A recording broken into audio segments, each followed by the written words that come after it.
Alléluia. C'était un chant que Dieu m'a inspiré durant le confinement, au début du confinement. Dieu le connaît, hein? Alléluia.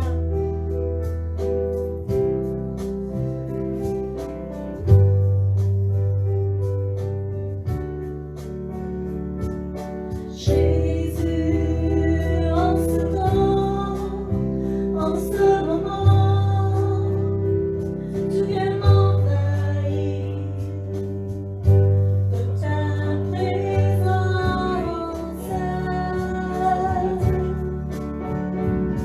Tes bras autour de moi me rappellent que tu es là. Je suis avec toi, fortifie-toi, prends courage, fais-moi confiance au-delà des circonstances.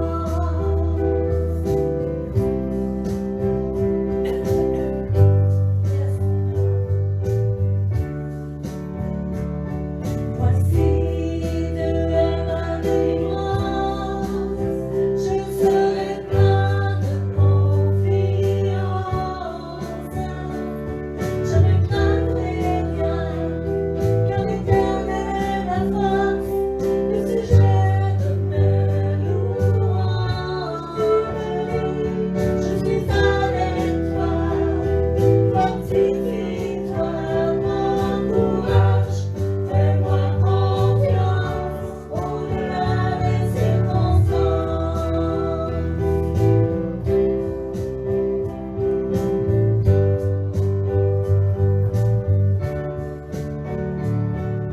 Jésus, en ce temps, en ce moment, tu viens m'envahir de ta présence. Tes bras autour de moi me rappellent que tu es là. Je suis avec toi, fortifie-toi, prends courage, fais-moi confiance au-delà des circonstances.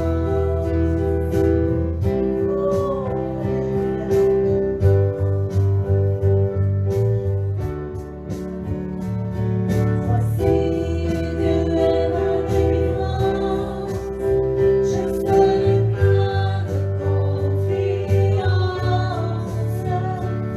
Je ne craindrai rien, car l'Éternel est ma force, le sujet de mes louanges. Je suis avec toi, fortifie-toi, prends courage, fais-moi confiance. Je suis avec toi, fortifie-toi, prends courage, fais-moi confiance au-delà des circonstances.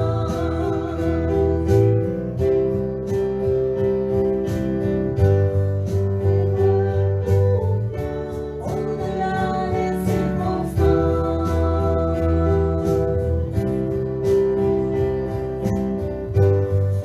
Fais-moi confiance au-delà des circonstances.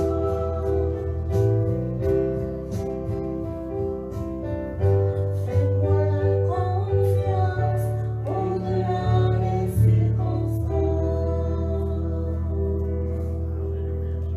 Alléluia, Jésus. Que Dieu soit loué.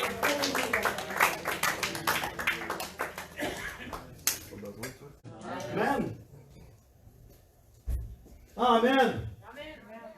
Wouh! Hein? Content d'être là ce matin avec vous. Vraiment content d'être là ce matin. Il y avait quelques mois de ça, déjà quelques semaines de ça. Puis je ne veux pas prendre trop de temps là-dessus, mais vous savez, en début d'année, moi, j'aime beaucoup me préparer, puis je demande à Dieu, Seigneur, qu'est-ce que tu as? Puis j'aime les séries, hein? Les séries de messages, les suites, les idées. Et dans la dernière série qu'on a vue, que ton feu descend, Myriam m'a fait remarquer, tu sais, tu aurais pu splitter ça en 6 messages. Alors j'ai dit, je ne mettrai pas de date à cette série-là. Comme ça, si ça va plus loin, je ne prendrai pas 1h30 de message, mais je vais le splitter pour qu'on puisse avoir le contenu au complet. Et elle dit, t'avais l'air d'aller vite. Je ressemblais à Louis-José Hood la semaine passée, en essayant d'aller vite. Alors je dis, je vais prendre mon temps, puis vraiment que le Saint-Esprit puisse inspirer ce message-là en même. Et ce matin, le titre, on commence une série, c'est « Je bâtirai mon Église ». Je bâtirai mon Église. Il y avait un matin, il faisait beau, le dimanche matin, comme aujourd'hui. Ben, aujourd'hui, il fait nuage, comme je vous le dis, mais tantôt, il va faire soleil. Et là, la maman de William, elle entre dans sa chambre, dans la chambre de son gars, ben, elle dit « Écoute, William, c'est dimanche. » Fait que là, ouais, ok, c'est dimanche. C'est le temps de se lever le matin. Hein? C'est le temps d'aller à l'église. Fait que William, tu sais, commencer, hein? Oh, pas sûr. Ah ouais, lève-toi, là, faut aller à l'église le matin, William. Ah, je veux pas y aller. Qu'est-ce que tu veux dire? Qu'est-ce que tu veux dire par là? C'est niaiseux un peu, là. Elle dit, lève-toi, là, habille-toi, puis va à l'église. Ah non, ça me tente pas le matin. Et tu vas te donner 2 raisons, maman, pourquoi je veux pas aller à l'église. Fait que sa mère dit, OK, c'est quoi les raisons que tu as me données? Ben, il dit, je les aime pas, puis ils m'aiment pas. Ah, intéressant. Elle a dit, écoute, c'est ridicule comme réponse. Elle dit, je vais te donner 2 raisons pour que tu ailles à l'église un matin. Premièrement, tu as 42 ans. Deuxièmement, c'est toi le pasteur. Hein? Fait qu'il faut que tu ailles à l'église un matin. C'est toi qui vas. Toi qui prêches un matin, tu peux pas manquer l'église, tu sais. Mais tu sais, l'église, hein, l'église, tu sais, comment que dans la dernière année, ça a changé. Notre perspective, notre définition, le rôle de l'Église. Tu sais, du jour au lendemain, ça a fermé, hein? Les églises ont fermé partout au Québec. Que ce soit peu importe la dénomination, peu importe le style de pratique, ça a tout fermé. Puis on appelle ça une église, hein? On appelle ça un lieu de culte aujourd'hui. Parce qu'église, ça fait peur. Des fois. Pas tout le monde, mais des fois. Moi, église, tu sais, c'est comme. Hein? Ça fait peur des fois.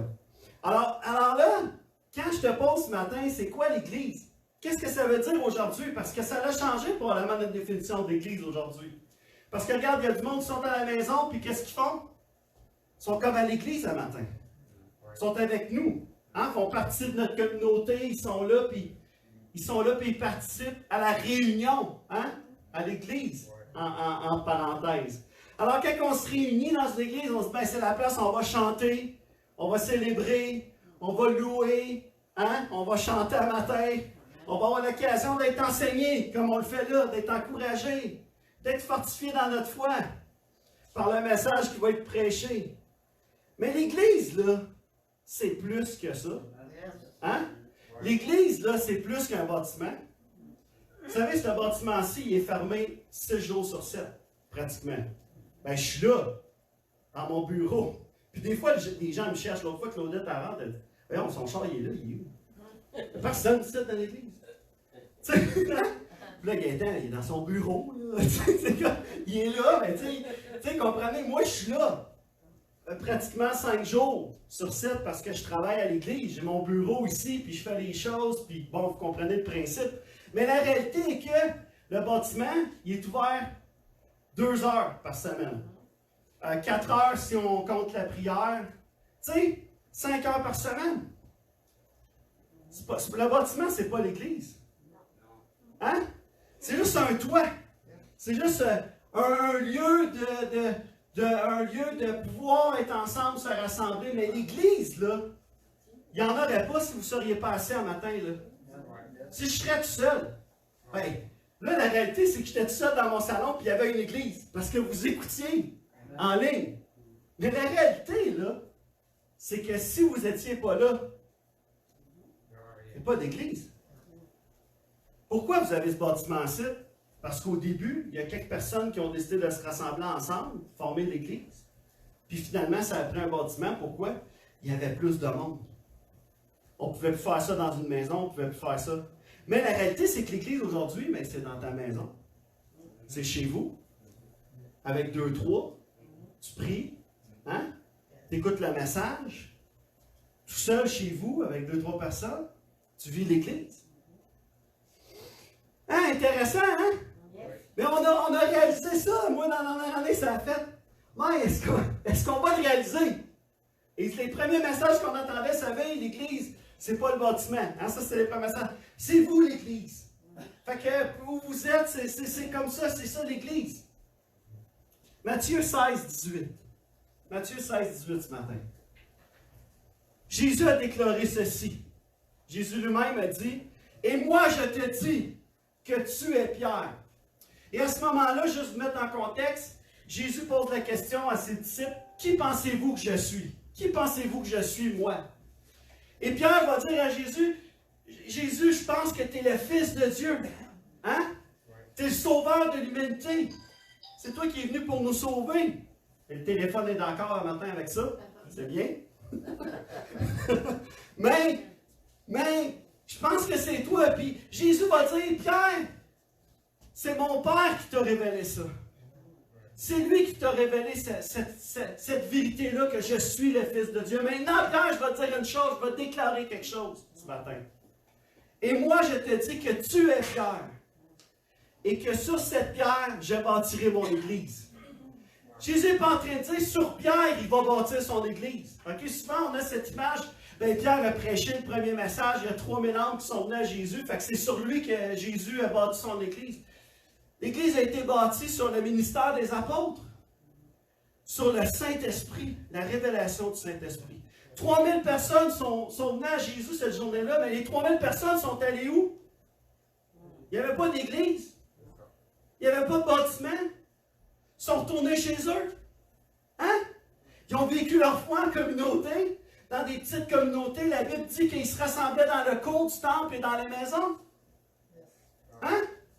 Il n'y avait pas de bâtiment pour se rassembler. Gloire à Dieu pour les bâtiments qu'on se rassemble. Je ne veux pas dénigrer l'achat, le travail qu'on met dans un bâtiment ce matin pour pouvoir être ensemble. Ce matin, pour avoir la technologie, puis tout ça, pour pouvoir se rassembler, puis vivre notre foi en communauté. Amen. Mais je pense qu'on doit être capable de réaliser que l'Église, c'est plus que ça. C'est plus qu'être là une fois toutes les semaines, aux 2 heures de temps, puis louer Dieu, puis se rassembler ensemble. C'est de le vivre ensemble. Amen. Vivre notre foi ensemble. Et Jésus va dire, je bâtirai mon Église et que les portes du séjour des morts ne prévaudront point contre elle. Et ça, c'est la déclaration que Jésus fait sur l'Église ce matin, sur l'Église de Dieu ce matin. Et c'est la première fois que le mot Église est mentionné dans la parole de Dieu. Et c'est Jésus qui le mentionne. Et on va voir ce matin 2 choses ce matin qu'on va voir ensemble sur cette déclaration particulière de Jésus ce matin. Amen. On va prier ensemble juste avant d'aller plus loin dans sa parole. Père éternel, on veut te remercier pour ta parole ce matin. Je te prie d'ouvrir les cœurs ce matin à recevoir ta parole, à recevoir ton enseignement, à recevoir ce que tu as à nous partager ce matin. Ouvre nos cœurs, ouvre nos pensées à recevoir toutes choses, Seigneur Dieu. Et Père, donne-nous le discernement de pouvoir aller encore plus loin dans ces réflexions qui vont nous être partagées ce matin, cet enseignement qui va être enseigné. Oins-moi, Seigneur Dieu, comme un instrument, Seigneur Dieu, entre tes mains pour partager la parole que tu as déposée sur mon cœur ce matin pour ton Église. Dans le nom de Jésus, on a prié. Amen. Amen. Amen. Quelqu'un a dit ceci. Le monde, à son pire, a besoin de l'Église à son meilleur. Amen. Le monde, à son pire, a besoin de l'Église à son meilleur. Je bâtirai mon Église. Amen. Combien ont déjà bâti quelque chose? Hein? La plupart des gens ici vont dire, moi, cabane de pêche, grange, maison, j'ai déjà fait des rénovations, j'ai déjà patenté, gogossé avec quelque chose. Hein? J'ai déjà bâti quelque chose. Le premier point ce matin, une Église solide.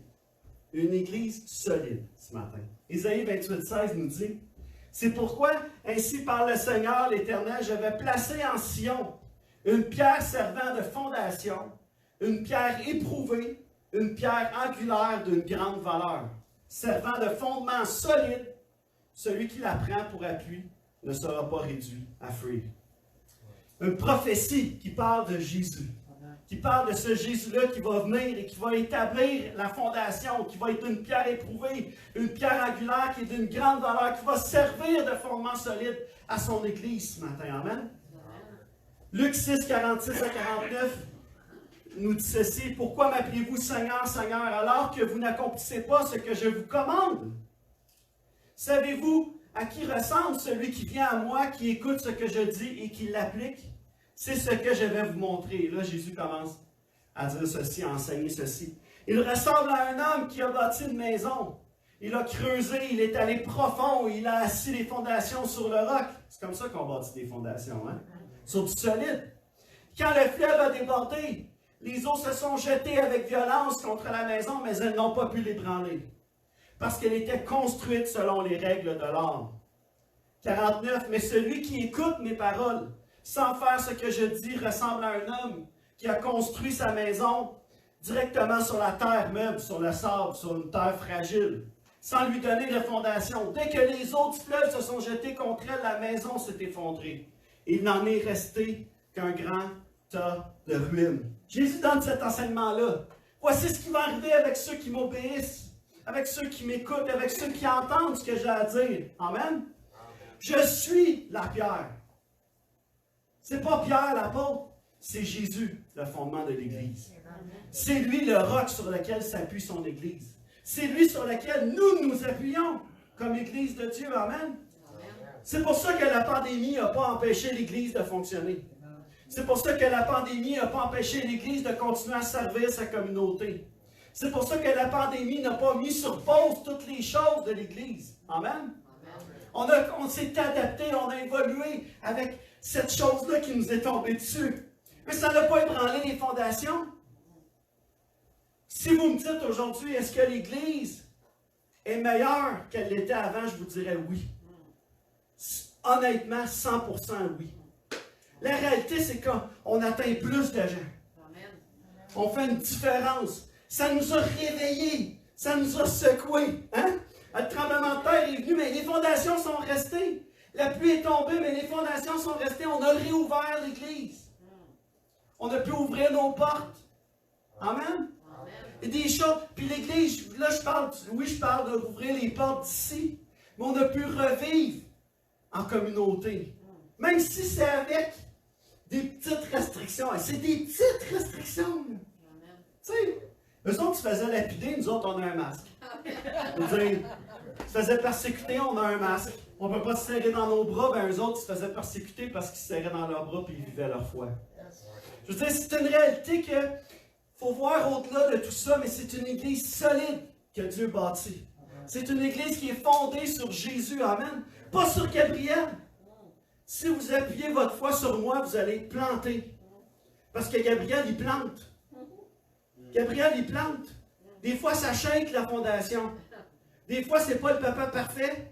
C'est pas l'homme parfait. Si Gabriel, il crie, Gabriel, il crie. Gabriel, il pleure, Gabriel, il pleure. Gabriel, il a de la peine, Gabriel, il a de la peine. Gabriel, il se fâche-tu? Gabriel, il se fâche. Essayez voir. Il est humain. C'est pas Jésus. Mais je fonde. Amen. Mes fondations sont en Jésus. Parce que je suis l'Église. Amen. Personnellement, nous sommes l'Église. Amen. Et notre fondation, elle est sur Jésus. La tempête peut venir sur cette Église. On va reconstruire. On va se rétablir. Est-ce qu'on va reconstruire un autre bâtiment? Peut-être que non. Peut-être qu'on va avoir une vision différente de ce qu'est l'Église. On va-tu faire ça dehors sur un chapiteau? Peut-être. Tu sais, comprenez-vous ce que je veux dire? Peu importe. Là où nous sommes, c'est l'Église. Et le fondement, c'est Jésus-Christ. C'est lui la pierre. Amen. C'est lui le solide. Qu'est-ce qui arrive avec une mauvaise fondation? Fais-en une, voir. Il y a de l'eau qui rentre, ça s'affaisse, ça crochit, tout, on va le voir tantôt. Mais Jésus a fait cette déclaration-là, sur cette pierre, je bâtirai. Je bâtirai mon Église. Ah non, mais pasteur, on devrait faire ça comme ça. Mais qu'est-ce que Jésus en pense, lui? Hein? Tu posais la question à Jésus? Mais tu sais, tel projet, on devrait faire ça comme ça. Jésus, qu'est-ce qu'il en pense de ton idée? Est-ce que Jésus veut qu'on bâtisse son Église comme ça? Est-ce que Jésus veut qu'on fasse telle chose? Parce que c'est son Église, hein? Hein? Est-ce qu'on le réalise? C'est son Église. Ouais, mais tu sais, ça nous prendrait un bâtiment qui peut contenir au moins 500 personnes, pasteur, les prochaines années. Là. La foule, là, tu sais. Mais est-ce que Jésus, c'est ce qu'il veut? Est-ce que c'est ce que Jésus a besoin? Comprenez-vous ce que je veux dire? Est-ce qu'on se pose la question? C'est-tu vraiment ça que Jésus a besoin? Je bâtirai mon Église. C'est lui la fondation, c'est lui la tête, c'est lui le chef. Amen. Et l'Église qu'il bâtit doit se soumettre à sa volonté. Éphésiens 5, 23, 27 nous dit, le mari en effet est le chef de sa femme, comme le Christ est le chef, la tête de l'Église, qui est son corps et dont il est le sauveur. C'est lui le chef. Mais comme l'Église se soumet au Christ, de même la femme se soumet en toutes circonstances à son maître. Mais Jésus va dire, mais pas Jésus, excusez, mais Paul va dire, mais comme l'Église se soumet au Christ, l'Église est soumise à la volonté de Dieu, amen. L'Église obéit à la volonté de Dieu. L'Église se soumet. Et quant à vous, Marie, que chacun de vous aime sa femme comme le Christ a aimé l'Église. Il a donné sa vie pour elle, pour l'Église, pour nous, afin de la rendre digne de Dieu après l'avoir purifiée par sa parole comme par le bain nuptial. Il en a ainsi voulu se présenter cette Église à lui-même, rayonnante de beauté, sans tache, ni ride, ni aucun défaut, mais digne de Dieu irréprochable. Amen. Alors certainement, cette Église n'est pas encore rendue là. Et l'Église ne sera pas rendue là probablement, jusqu'à ce que le retour de Jésus se fasse et arrive. Amen. Mais nous sommes saints, la Bible nous dit, comme Jésus est saint, comme Dieu est saint. Et nous sommes appelés à rayonner. Nous sommes appelés à être sans tache ni ride, mais à être rayonnants. Est-ce qu'on brille réellement comme Église? Hein? Est-ce qu'on brille réellement comme Église? L'Église que Dieu bâtit, c'est une Église qui est solide. Une Église qui s'appuie sur Jésus, qui est bâtie sur le roc. Elle ne craint pas les vents, elle ne craint pas la tempête, mais elle est fondée, enracinée dans son amour, dans l'amour de Jésus. Ça, c'est l'Église que Dieu veut bâtir. Regardez ça. On la connaît, hein? La tour de Pise. La fameuse tour de Pise, hein? Ouais. Vous savez, pendant 100 ans, ils ont arrêté de travailler sur cette tour-là. Ils ont retravaillé dessus, puis ils ont arrêté un autre quasiment 100 ans. Parce qu'ils voyaient la tour qui était en train de pencher. Mais au début, elle n'était pas censée pencher. Je ne sais pas si vous le saviez. Mais c'est au début. Parce que des fois, on pense, hey, c'est pas pire. T'sais, ils ont réussi à la faire tenir, puis ils l'ont fait tenir croche. Mais le but, c'était pas qu'elle soit croche. C'était qu'elle soit droite. Et là, ils ont même construit les étages d'en haut en diagonale. Vous saviez ça? Là, plus personne ne peut aller visiter la tour de Pise parce que c'est trop dangereux. En 1995, ils ont fermé tout ça. Maintenant, ils ont rénové. Je pense que là, c'est rouvert au public parce qu'ils ont tous rénové les fondations, puis sont allés creuser, puis réparer ça, puis solidifier ça. Mais la réalité, c'est que quand ils ont bâti ça, c'était censé être drette. Quelle surprise! Et c'était censé être drette. Puis là, pour compenser la pente, ils ont construit des étages en diagonale qui penchaient vers l'autre bord. Ils se sont dit, ça va équilibrer, ça n'a rien changé. Parce que le problème, c'était en dessous. C'était pas en haut, c'était pas pendant qu'ils construisaient, c'était en dessous. Ils ont réalisé la terre sur laquelle elle était, c'était comme de la glaise, ça bougeait trop. Les fondations n'ont pas été faites en fonction de cet environnement-là. Hein? Chaque église a son ADN. Hein? Chaque église, là, je parle de communauté de chrétiens dans une ville, là, OK? On va s'entendre. Chaque église a son ADN. Et nous sommes dans un environnement. Qu'une autre église va être dans un autre environnement. Et nous devons être fondés sur Jésus. Pourquoi? Parce que notre Église ne ressemblera pas à l'Église à Montréal. Hein? Notre Église ne ressemblera pas à telle. Mais à quoi? Qu'est-ce que Jésus veut que cette Église? Comment Jésus veut que cette Église brille? Comment Jésus veut que cette Église fasse la différence? Amen? Il veut-tu qu'on ouvre un Starbucks dans la hall d'entrée? Hein? Pour que le monde, durant la semaine, ils viennent et qu'ils voient, aïe, aïe, c'est plus que juste un Starbucks. Hein? Oh, oui, ici, on a une église ici, regarde. Amen. Ben, regarde, on a un Starbucks aussi. Amen. Tu sais? On a fait un café. Hein?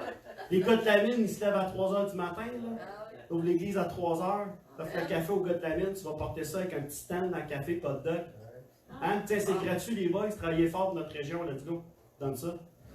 Hey! C'est ça, c'est. Hein? Pourquoi pas? Ah, je sais que c'est des bonnes idées, mais je ne le ferai pas tout seul. Hein? Vous allez voir, je ne fais pas ça tout seul.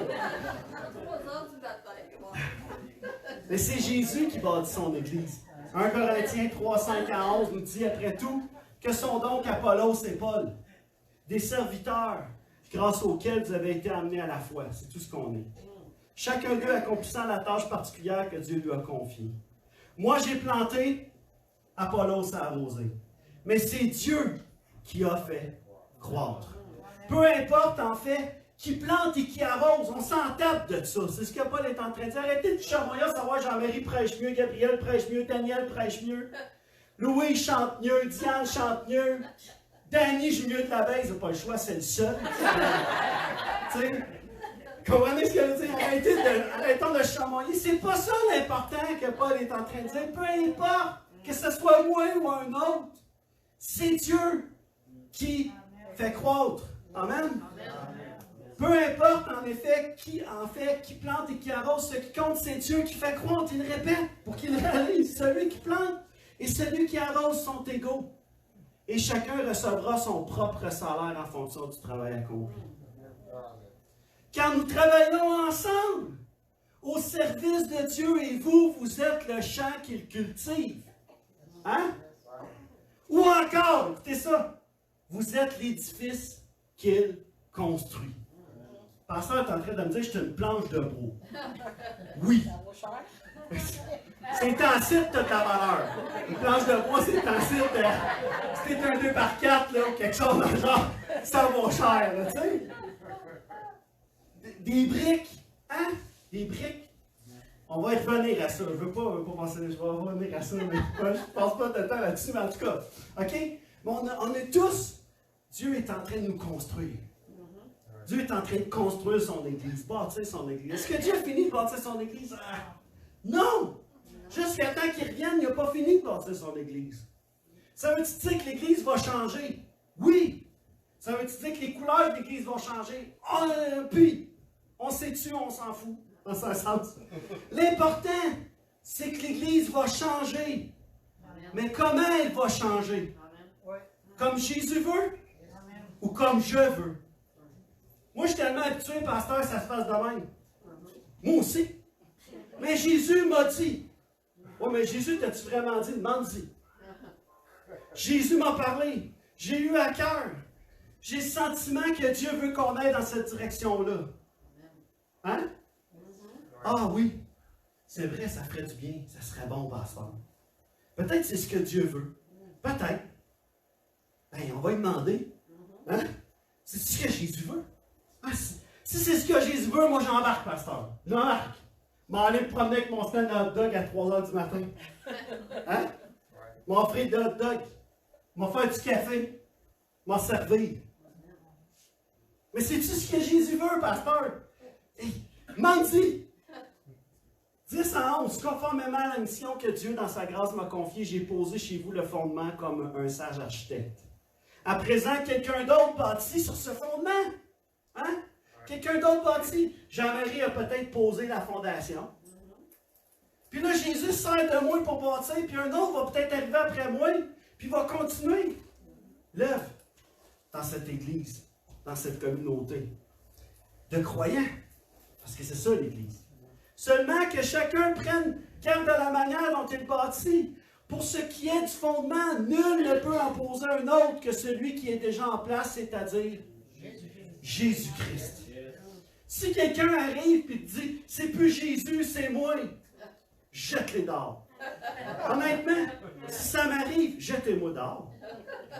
J'ai perdu, il y a quelque chose que j'ai perdu. Il y a quelque chose qui me manque. Comprenez? Gênez-vous pas. Cognez à ma porte, pasteur, t'es dehors. You're fired. Hein? T'es out, man. Parce que là, tu ne penses pas à Jésus, tu penses à tes intérêts, tu penses pas aux intérêts de l'Église, tu penses plus à la fondation qui est Jésus-Christ. C'est Jésus, la fondation de son Église. Amen. Deuxièmement, son Église. je bâtirai mon église. C'est son église. Ah, mais pasteur, je sais pas, les couleurs de l'église, tu sais, les enfants en bas, tu sais, me semble, je vois ça de même. Tu sais, me semble que ça serait hot comme ça. On pourrait faire ça, on pourrait faire ça. Oui, ok, c'est hot. Mais qu'est-ce que Jésus en pense? Parce que c'est son église. Hein? C'est son église. Mais tiens, on devrait mettre plus d'argent dans tel ministère. Les enfants, tu sais, c'est moins important. Quoi? C'est son église. On est tous importants. On est tous importants. C'est son église. C'est pas juste le bâtiment. L'église, c'est nous. Mais hein, cette phrase-là, à mon église. Ah, à mon église, moi, on chante. Quelle version de chant? À mon église, moi, j'ai un bassiste. Un bon bassiste. À mon église, moi, ah, c'est bien décoré. À mon église, moi, ah, écoute, mon homme, c'est beau. Hein? Tu rentres là, une belle cuisine à mon église. C'est le fun! Je veux dire, il faut qu'on se sente bien dans notre église. Comprenez-moi bien, là, il faut qu'on se sente bien, puis il faut travailler. Puis je ne suis pas en train de dénigrer le travail de ceux qui aiment le bâtiment, qui aiment l'église. C'est pas ce que je suis en train de dire. Il faut bâtir pour le meilleur de cette église. Amen. Et la cuisine, c'est un investissement. Parce qu'on peut faire plein de choses avec cette cuisine-là. Mais il faut penser hors de qu'est-ce qu'on peut faire. Amen? Mais c'est son église. Et souvent, c'est à mon église, on fait ça comme ça. À mon église, on fait ça comme ça. À mon église, on fait ça comme ça. Qu'est-ce qui est passé avec son église? Hein? Ah, moi, je vais à son église en matin. Vous savez que tu t'en vas matin, je m'en vais à son église. Hein? À l'église du pasteur Yves, non, son église, l'église de Jésus. Je m'en vais à son église. Mais ça, c'est au coin de la 6e. Écoute, c'est son église, c'est pas au coin de la 6e et 7e. Son église, c'est moi. Je m'en vais rejoindre son église. C'est nous. Amen? Jésus fait cette déclaration, je bâtirai mon église. L'église, c'est le mot ecclésia, qui vient du verbe ekkaleo, appelé hors de. Hein? Ça fesse un peu. On est dedans, là. Hein? Mais ça vient de hors de. Jésus va dire, c'est le mot ecclésia qu'il va utiliser, qui est utilisé comme dans une assemblée de genre de réunions, de décisions qu'ils prennent pour la communauté. C'est dans cette dynamique-là que Jésus va annoncer « Je bâtirai mon Église ». Alors, c'est une communauté de croyants qui vont avoir une influence sur la communauté qui les entoure. Qui vont œuvrer sur la communauté qui les entoure. Amen? Dans le lieu où ils sont appelés, au travail ou à la maison, à l'école, peu importe où, on est appelé hors d'eux. Et nous, souvent, nous sommes dedans. Hein? Je ne dis pas que là, on devrait tous sortir pendant le message. C'est pas ça que je suis en train de dire. Mais ça veut dire appelé hors d'eux. C'est ça l'Église. Nous sommes l'Église. Éphésiens 2, 19 à 22, premièrement, nous dit « Voilà pourquoi vous n'êtes plus des étrangers ou des résidents temporaires. Vous êtes concitoyens des membres du peuple de Dieu. Vous faites partie de la famille de Dieu. Dieu vous a intégrés à l'édifice qu'il construit sur le fondement que sont les apôtres, ses prophètes et dont Jésus-Christ lui-même est la pierre principale. En lui, toute la construction s'élève, bien coordonnée, afin d'être un temple saint dans le Seigneur et unis au Christ, vous avez été intégrés ensemble à cette construction pour former une demeure où Dieu habite par l'Esprit. Nous sommes le temple de l'Esprit. Nous sommes la demeure de Dieu. Amen. Jésus est venu déchirer le voile pour que nous soyons l'Église, que nous soyons ce bâtiment dont il parle, qu'il est en train de construire. Nous sommes la personne que Dieu a choisie pour habiter en nous. Amen? En nous. Et ensemble, nous sommes l'Église. Je mets l'emphase sur le nous, parce que c'est nous qui sommes l'Église. Pas juste le moi. Nous sommes l'Église. C'est de nous dont il est question, amen. Matthieu 18, 20 nous dit, « Car là où 2 ou 3 sont ensemble en mon nom, je suis présent au milieu d'eux. » Et Mike, on l'a appris ça, dans la dernière année, hein. On ne pouvait pas être plus que 2, 3. Puis dans nos petites maisons, hein, on faisait notre culte avec notre mari, nos enfants. Des fois, pour certains, on regardait le message le dimanche ensemble, puis on était 2 ou 3, puis on savait que Dieu était là pareil. On savait que Dieu est là pareil. C'est pas parce qu'il n'est pas plus à l'église dans le bâtiment, il n'est pas plus dans le bâtiment. Il est là parce que tu es là. Oui. Il est là parce que tu es là. Comprends-tu? Tu sais, ici, tu viendrais durant la semaine, tu trouverais ça dole. Tu trouverais ça dole, tu rentrerais, il fait fret, d'un, c'est noir. Tu rentres, tu es tout seul. Tu trouverais ça dole. Tu te dis, ah non, il me semble, c'est pas aussi chaleureux que le dimanche, c'est sûr. C'est sûr. Parce que tu es tout seul. Tu n'es pas tout seul, Dieu est là, comprenez-moi bien, mais Dieu, là, n'habite pas dans ce bâtiment-ci. Si vous pensez ça, ben, on passe à côté de ce qui est réellement l'Église. Dieu ne se limite pas à un bâtiment. Ils étaient tous rassemblés dans un même lieu, la Bible nous dit, puis là, le Saint-Esprit est descendu. C'est le même lieu qui est important. C'est le rassembler qui est important. Amen? Et oui, ça nous a été enlevé durant la dernière année, mais ça nous a été redonné en partie. Alors repensons, prenons ce privilège-là et vivons l'Église. Vivons l'Église, amen. Et même si ça nous était enlevé, l'Église demeure. Amen. Nous sommes l'Église. Nous sommes unis à Christ pour former une demeure où Dieu habite par l'Esprit. C'est ce que la Bible nous dit. Dieu désire qu'on grandisse ensemble dans la foi, qu'on serve ensemble son royaume. Amen. C'est ce que Dieu veut. Dieu nous a choisis. On a été appelés afin de briller comme des flambeaux dans les ténèbres. L'Église, c'est plus qu'un lieu, c'est plus qu'un bâtiment, c'est nous, amen. Qu'est-ce qui arrive quand il y a une infiltration d'eau? Hein, moi, j'en ai vécu une, c'est pas drôle. Pas drôle, une infiltration d'eau. Dans ta fondation, là, quand le fondement est Jésus, ça va, ça tient le coup. Ça tient le coup pendant un bon bout, mais quand il y a une petite affaire, hein, Coco, une petite affaire, ça commence à craquer le béton. Puis là, ça s'infiltre encore plus loin. Ah, si on laisse rentrer des choses dans l'Église, des conflits, hein, c'est de l'amertume, d'un manque de pardon, qu'on n'accepte pas le changement, on dit non à tout ce qui nous est présenté. Est-ce que l'Église avance? On laisse s'infiltrer quelque chose dans l'Église qui empêche l'Église d'aller de l'avant, qui brise, qui commence à creuser, qui fait des ravages. Mais Jésus est bon, amen. Dieu est bon. Dieu répare. Dieu vient colmater. Dieu vient travailler. Puis l'infiltration s'en va. C'est réparé. Puis on peut avancer. On peut construire sur du meilleur, amen. Ces choses-là nous apprennent. Ces choses-là nous font grandir, mais nous sommes appelés à grandir, à faire avancer l'Église ensemble. Et on va le voir dans les prochaines semaines.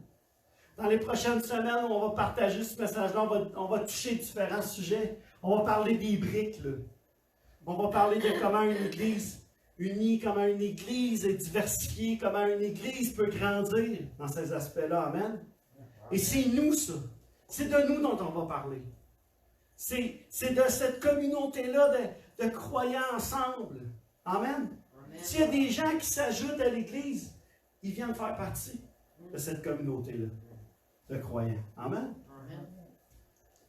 Et peu importe qui s'ajoute, de quoi il a l'air, à quoi il ressemble.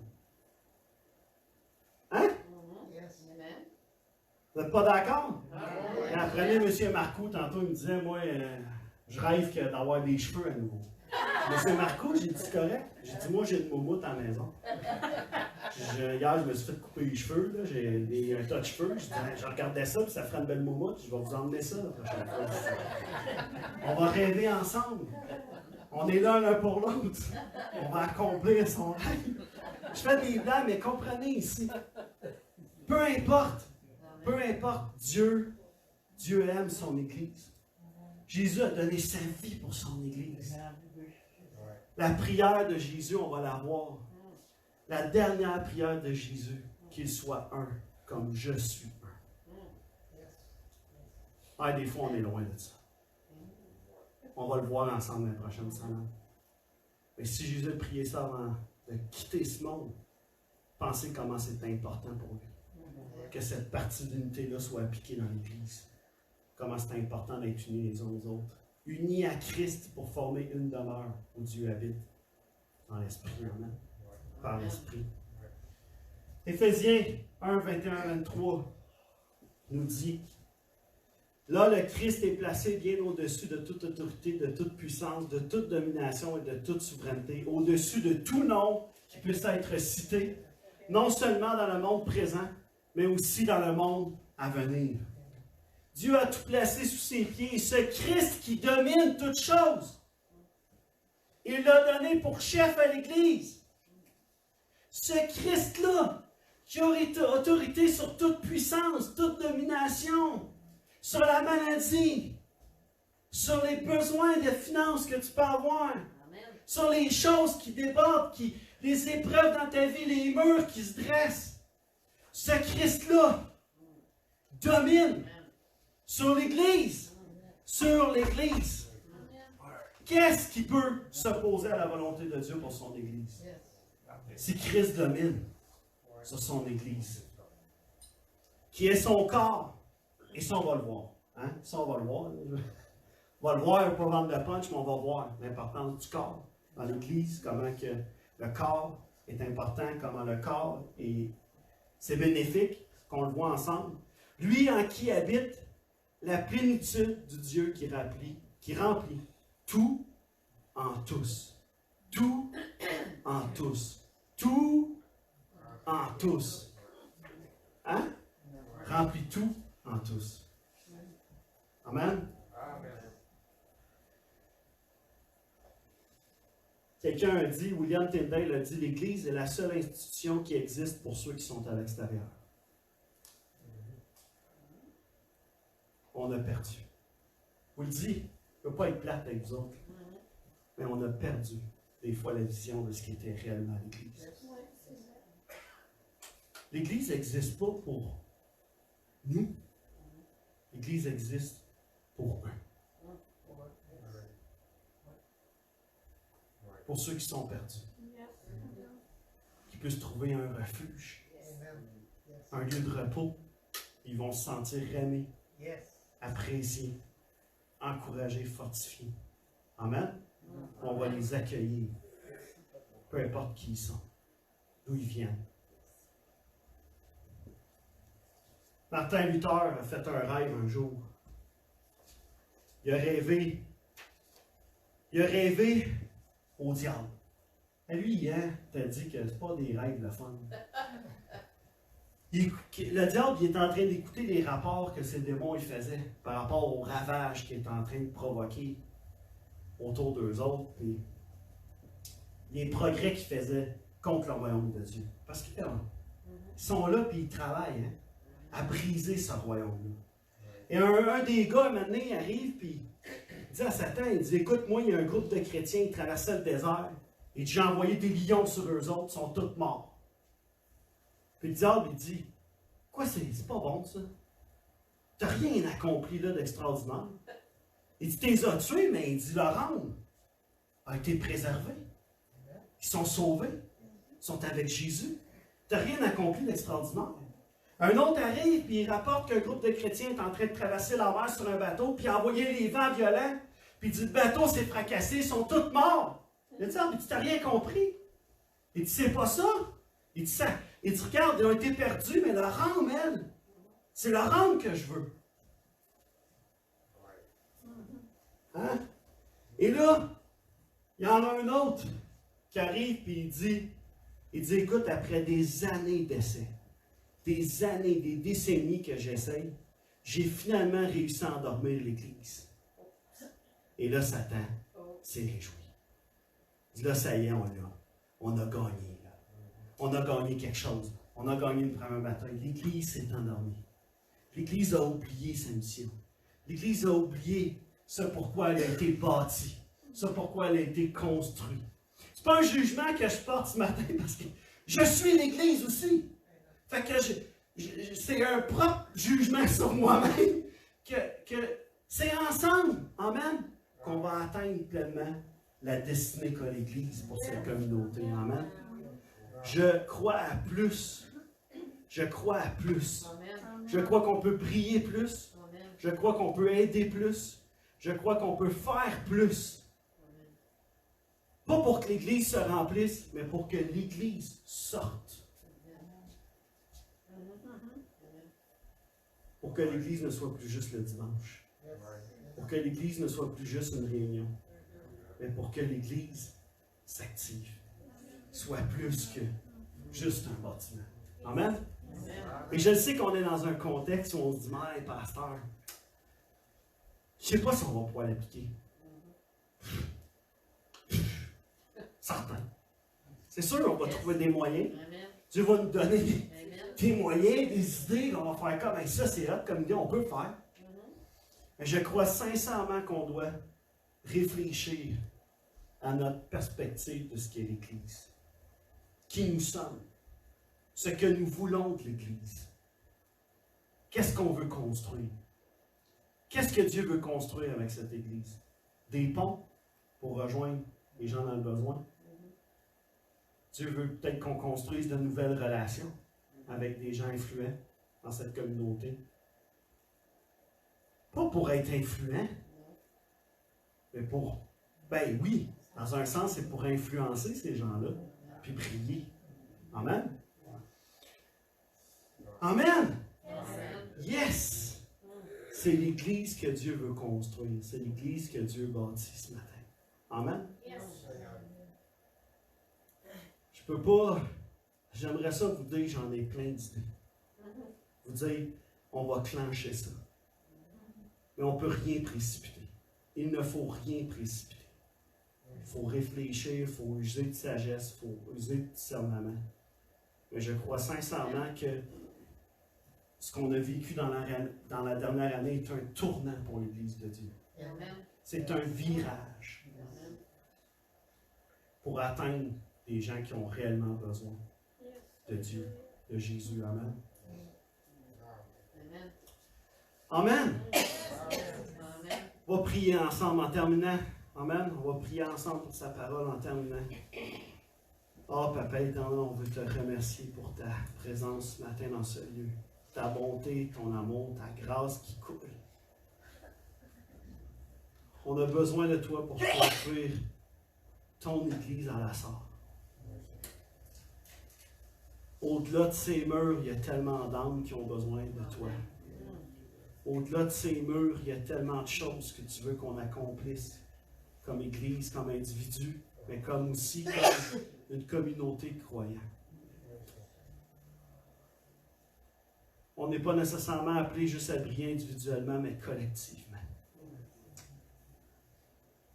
Ça commence par nous individuellement, mais ça s'étend sur le nous ensemble. Et Papa éternel, je te prie qu'au-delà de toutes les idées, les projets, les visions qui pourraient naître de cette direction-là, qu'on veut vivre pleinement la destinée de ton Église dans cette ville, dans cette communauté. Et au-delà de cette ville, Seigneur Dieu, encore plus. Père, on te prie que tu puisses nous donner des moyens, des visions, la direction qu'il faut prendre comme leader dans le leadership de cette Église aussi, Seigneur Dieu. Mais Père, tu es le chef. Et ça veut dire que c'est toi qui décides. C'est toi qui tranches. Peut-être des portes vont se fermer. D'autres vont s'ouvrir. Père, on te prie que tu puisses s'ouvrir de nouvelles portes, de nouvelles opportunités. Ferme ceux qui doivent être fermés. Ouvre ceux qui doivent être ouverts. Et Père, ce matin, je te prie que tu puisses ouvrir nos cœurs, nos pensées, notre réflexion à comprendre quelle est l'Église que tu veux bâtir. Une Église qui va bien au-delà de son nombril, qui va bien au-delà de son bien-être à elle, mais qui voit le bien de ceux qui sont à l'extérieur. Tu nous appelles à aller hors d'eux. Tu nous appelles à être hors d'eux.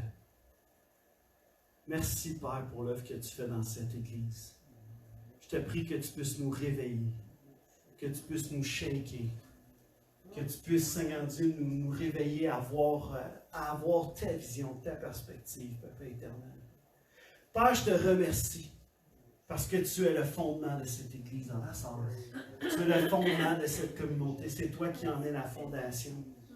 Et nous sommes bâtis sur le rocher. Et nous voulons demeurer à s'appuyer sur le rocher qui est notre fondation ce matin. Merci, Père, pour l'œuvre que tu fais. Merci pour ton Fils, Jésus, qui est ici parmi nous ce matin. Et ton esprit aussi, Seigneur. Dans le nom de Jésus, on a prié. Amen.